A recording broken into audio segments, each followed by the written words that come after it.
નમસ્કાર વિદ્યાર્થી મિત્રો, આપણે ત્રિકોણમિતિ 8મું ચેપ્ટર અને ત્રિકોણમિતિના ઉપયોગો 9મું ચેપ્ટર આ બે પૂરા કર્યા. ત્યાર પછી 10મું ચેપ્ટર છે વર્તુળ. હવે વર્તુળ વિશે આપણે થોડીક માહિતી જોઈ જઈએ. વર્તુળને ફક્ત એક જ બિંદુમાં છેદતી એક રેખા, દાખલા તરીકે આ કોઈ વર્તુળ છે, એક જ બિંદુમાં છેદતી કોઈ રેખા. અહીંયા હું કોઈ આ રેખા દોરું તો આ એક જ બિંદુમાં છેદે છે.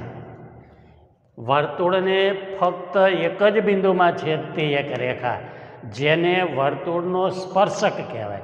તો આ જે બિંદુ મળે આને વર્તુળનો, આ રેખા છે એક બિંદુમાં છેદતી રેખા, એને વર્તુળનો સ્પર્શક કહેવાય. આ વર્તુળના સ્પર્શકની વ્યાખ્યા છે.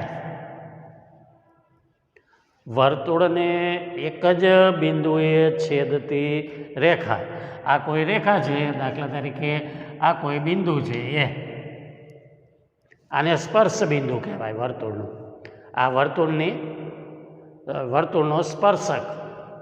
વર્તુળ અને સ્પર્શકના સામાન્ય બિંદુને, આ આખું વર્તુળ છે, આ વર્તુળનો સ્પર્શક છે આ રેખા, જે એક બિંદુએ છેદતી હોય એવી રેખા, એનું સામાન્ય બિંદુ એટલે બેમાં હોય એવું, છેદતું હોય એવું આ જે બિંદુ, એને વર્તુળનું સ્પર્શ બિંદુ કહેવાય.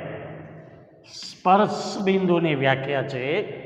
અહીંયા આપણે જે 10.1માં ખાલી જગ્યા અને પ્રશ્નો લખીશું ત્યારે આ બધાનો ઉપયોગ થશે. પછી ત્રીજું છે, વર્તુળ પરના દરેક બિંદુમાંથી વર્તુળને એક અને માત્ર એક જ સ્પર્શક હોય. વર્તુળનું તમે કોઈ પણ બિંદુ લ્યો, અહીંયા વર્તુળના અસંખ્ય બિંદુઓ છે, આવા અસંખ્ય વર્તુળ પર બિંદુઓ છે. આમાંથી તમે કોઈ પણ એક બિંદુ લ્યો, દાખલા તરીકે હું અહીંયા આ બિંદુ લઉં છું, તો આને ફક્ત એક અને માત્ર એક જ સ્પર્શક હોય. વર્તુળ પરના દરેક બિંદુમાંથી વર્તુળને એક અને માત્ર એક જ સ્પર્શક હોય. આ બિંદુ લ્યો, કોઈ તમે આ બિંદુ લ્યો, તો અહીંયા પણ તમને એક જ સ્પર્શક મળે. આમ વર્તુળ પરનું કોઈ પણ બિંદુ હોય એને એક અને માત્ર એક જ સ્પર્શક હોઈ શકે. વર્તુળ પરના અસંખ્ય બિંદુઓ હોવાથી, અહીંયા વર્તુળ પર અસંખ્ય બિંદુઓ છે, વર્તુળ પર અસંખ્ય બિંદુઓ હોવાથી કોઈ પણ વર્તુળને અસંખ્ય સ્પર્શકો હોય. અહીંયા તમે ઘણા બધા સ્પર્શકો દોરી શકો. આ બિંદુ છે, આ બિંદુ છે, આ બિંદુ છે, અહીંયા કોઈ પણ બિંદુ પર, એટલે અસંખ્ય સ્પર્શકો હોય. વર્તુળ પર અસંખ્ય બિંદુઓ છે એટલે વર્તુળને અસંખ્ય સ્પર્શકો હોય. કોઈ પણ બિંદુ લ્યો, અહીંયા તમે સ્પર્શક દોરી શકો. આવા બધા સ્પર્શક દોરો એટલે કે અસંખ્ય સ્પર્શકો હોય. વર્તુળના અંદરના ભાગમાં એક પણ સ્પર્શક ન હોય. આ અંદરનો ભાગ છે, અંદર કોઈ ભાગ એ વર્તુળને છેદે નહીં. છેદે કોઈ પણ બિંદુએ તો જ એને સ્પર્શક કહેવાય. એટલે અંદરનો ભાગ, આ અંદરનો ભાગ થયો, આ વર્તુળ પરનો ભાગ થયો, અને આ જે ભાગ છે એ વર્તુળની બહારનો ભાગ. વર્તુળનું 3 ભાગમાં વિભાજન થાય. આ વર્તુળનો અંદરનો ભાગ, આ વર્તુળ પરનો ભાગ અને આ વર્તુળની બહારનો ભાગ. વર્તુળના અંદરના ભાગમાં એક પણ સ્પર્શક હોય નહીં. ત્યાર પછી વર્તુળના બહારના ભાગમાં આવેલ કોઈ પણ બિંદુ, આ દાખલા તરીકે વર્તુળ છે, અહીંયા કોઈ બિંદુ પી છે. હવે પી બિંદુથી આવેલ કોઈ પણ બિંદુમાંથી બે સ્પર્શક દોરી શકાય. અહીંયા તમે એક સ્પર્શક આ અને એક સ્પર્શક આ, વર્તુળની બહાર કોઈ બિંદુ હોય તો એના ઉપરથી આ રીતે બે સ્પર્શક તમે દોરી શકો. આ સ્પર્શકની લંબાઈ થઈ આ રહી. અહીં દાખલા તરીકે એક્સ વાય નામ આપું તો આ બંને મૂલ્ય સમાન હોય, આ બંને મૂલ્ય સમાન હોય, પી થી એક્સ અને પી થી વાય. આ બંને સ્પર્શક કહેવાય. વર્તુળના બહારના ભાગમાં આવેલ કોઈ પણ બિંદુ પી, અહીંયા આપણે પી લીધું છે, બિંદુમાંથી બે સ્પર્શક દોરી શકાય. આ સ્પર્શક થયા. તમે આને આ રીતે પણ દોરી શકો, આ રીતે પણ દોરી શકો અને લંબાવીને કિરણના રૂપમાં પણ લખી શકો. આ જે અંતર છે પી એક્સ અને પી વાય બે સમાન હોય. પછી પ્રમેય છે, સાબિત નથી કરવાનું આપણે, પ્રમેયનું વિધાન છે. વર્તુળના કોઈ પણ બિંદુએ દોરેલ સ્પર્શક, દાખલા તરીકે અહીંયા આ કોઈ ઓ કેન્દ્રવાળું વર્તુળ છે, અહીંયા કોઈ બિંદુ પી છે. હવે અહીંયા હું સ્પર્શક દોરું, આ સ્પર્શક છે કોઈ રેખા. વર્તુળના કોઈ પણ બિંદુએ દોરેલ સ્પર્શક સ્પર્શ બિંદુમાંથી પસાર થતી ત્રિજ્યા, આમાંથી જે પસાર થતી ત્રિજ્યા હોય તો આ ત્રિજ્યા થાય વર્તુળની. આ સ્પર્શ બિંદુમાંથી પસાર થતી ત્રિજ્યાને લંબ હોય. વર્તુળનું કોઈ પણ બિંદુ આ જે સ્પર્શક દોર્યો છે એટલે કે આમ હોય, ટી બને એમ. આ જે સ્પર્શક છે, આ સ્પર્શ બિંદુએ દોરેલ જે લંબ ત્રિજ્યાને, આ ત્રિજ્યા છે, આને લંબ હોય. તો અહીંયા આટલા અગત્યના પોઈન્ટ્સ વિકલ્પ માટે અને ખાલી જગ્યા માટે આપણે યાદ રાખીશું. હવે કોઈ પણ વર્તુળ છે, દાખલા તરીકે આ વર્તુળ છે અને આ કોઈ રેખા છે, ઓ કેન્દ્રિત વર્તુળ છે અને આ કોઈ રેખા છે, તો આ બંને છેદતા નથી. સ્પર્શક કયો અથવા આ સ્પર્શક ન ગણાય. આ કોઈ રેખા એલ છે અને આ ઓ કેન્દ્રિતવાળું વર્તુળ છે, તો આ બંને છેદતા નથી. હવે જો વર્તુળ, ઓ કેન્દ્રવાળું વર્તુળ અને રેખા એલ,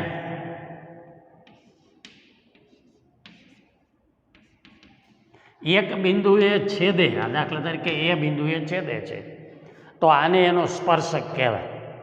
એક બિંદુએ છેદે તો. હવે જો આ જ આકૃતિ આ રીતે હોય, બે બિંદુએ છેદતી હોય, આ રેખા એલ કોઈ બે બિંદુએ છેદે છે, પી અને ક્યુ, તો આને, આ રેખા એલને આ વર્તુળની છેદિકા કહેવાય. આ બંને છેદતા નથી. રેખા અને ઓ કેન્દ્રિતવાળું વર્તુળ એ બંને છેદતા નથી. જો એક બિંદુએ છેદે તો એને વર્તુળનો સ્પર્શક કહેવાય. કોઈ રેખા એ વર્તુળને બે બિંદુએ છેદે તો આને વર્તુળની છેદિકા કહેવાય. આમ જ છેદે એમ નહીં, આમ છેદે તો પણ આ છેદિકા જ છે. બે બિંદુ આવવા જોઈએ વર્તુળ પરના, આમ પણ હોઈ શકે, બે બિંદુ આવવા જોઈએ. એટલે વર્તુળના કોઈ પણ બે બિંદુમાંથી પસાર થતી રેખા એ વર્તુળની છેદિકા છે. તો વર્તુળ શીખતા પહેલાં આટલું આપણે આટલા પોઈન્ટ્સ યાદ રાખીશું. હવે એના આધારે આપણે 10.1ના જે જવાબો છે એ આપણે જોઈએ. તો એમાં પહેલો પ્રશ્ન છે આપણો સ્વાધ્યાય 10.1ના, વર્તુળને કેટલા સ્પર્શક હોય? તો આપણી જે નોંધ છે, વર્તુળ પર અસંખ્ય બિંદુઓ છે, એટલે વર્તુળને અસંખ્ય સ્પર્શકો હોય. પહેલાંનો જવાબ આપણો શું આવશે? વર્તુળને અસંખ્ય સ્પર્શકો હોય. કારણ કે વર્તુળ પર અસંખ્ય બિંદુઓ છે, દરેક બિંદુએ તમે સ્પર્શક દોરી શકો. બીજા પ્રશ્નની અંદર ખાલી જગ્યાઓ છે. સ્પર્શક વર્તુળને ખાલી જગ્યા બિંદુમાં છેદે. આ દાખલા તરીકે કોઈ વર્તુળ છે અને આ કોઈ સ્પર્શક છે, ઓ કેન્દ્રિત વર્તુળ છે અને આ એલ કોઈ સ્પર્શક છે. તો વર્તુળ સ્પર્શક વર્તુળને ખાલી જગ્યા બિંદુમાં છેદે. અહીંયા આપણે લખ્યું છે એક અને માત્ર એક જ. તો આ ખાલી જગ્યાનો જવાબ છે આપણે પહેલો. સ્પર્શક છે એ વર્તુળને એક અને માત્ર એક જ બિંદુએ છેદે. એક અને માત્ર એક જ સ્પર્શક હોય. વર્તુળ પરનું કોઈ પણ બિંદુ તમે લ્યો, એને એક અને માત્ર એક જ સ્પર્શક હોય. એટલે આ પહેલી ખાલી જગ્યામાં આવશે એક અને માત્ર એક જ. હવે વર્તુળને બે બિંદુમાં છેદતી રેખાને હમણાં આપણે જોઈ ગયા કે આ રીતે વર્તુળને કોઈ બે બિંદુમાં છેદે છે, પી અને ક્યુ. તો વર્તુળને કોઈ પણ બે બિંદુમાં છેદતી રેખા એને શું કહેવાય? છેદિકા.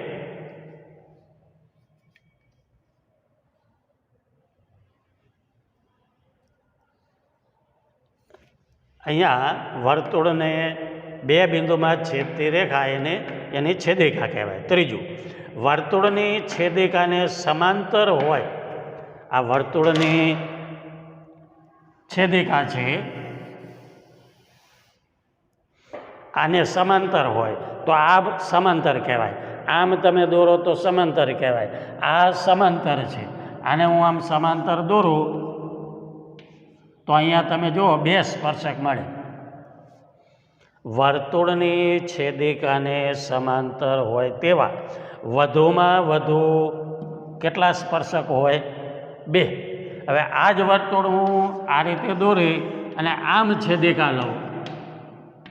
હવે આને સમાંતર દોરું તો આયા પણ બે જ આવશે.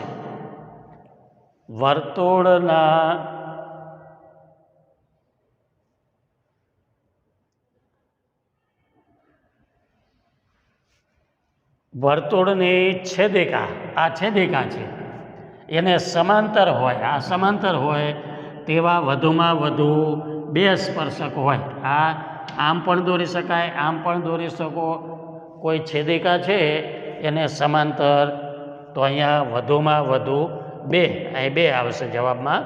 ચોથી ખાલી જગ્યા, વર્તુળ અને સ્પર્શકના સામાન્ય બિંદુને, વર્તુળ અને સ્પર્શકના સામાન્ય બિંદુને સ્પર્શ બિંદુ કહેવાય. આ વર્તુળ છે કોઈ પણ અને આ એની સ્પર્શક દોરીએ તો આ જે બિંદુ છે એને સ્પર્શ બિંદુ કહેવાય. શું કહેવાય? સ્પર્શ બિંદુ. તો આ રીતે પહેલો ને બીજો દાખલો આપણે જોયા અને વર્તુળની અગત્યની નોંધ જોઈ. ત્રીજો ચોથો દાખલો આપણે હવે પછી જોઈશું.